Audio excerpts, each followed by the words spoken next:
There is an element of family history risk for Alzheimer's disease because there are genetic factors.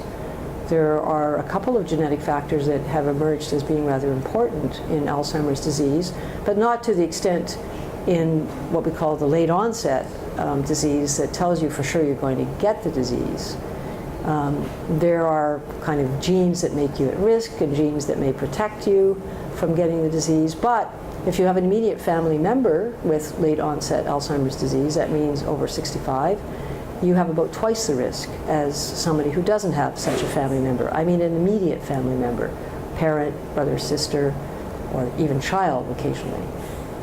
Whereas if you have a certain type of family autosomal dominant, familial autosomal dominant Alzheimer's disease, you have a 50-50 chance of children having the disease, and if you have the mutation, then you will for sure get the disease. That's something very different, very rare, but it often starts in the 30s and 40s, and unfortunately people are very impaired by the time they're in the 50s. They often die in their 50s.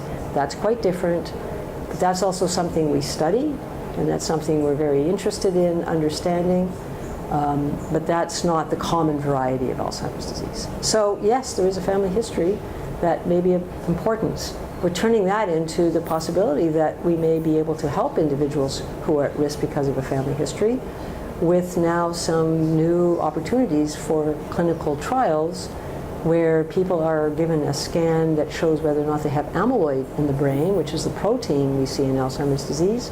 And if they do, then they may be offered a treatment trial. This is still in the experimental developmental stage, but the day may come when knowing that you're at risk because of a family history might mean that you would be able to be recognized and helped before it really gets going.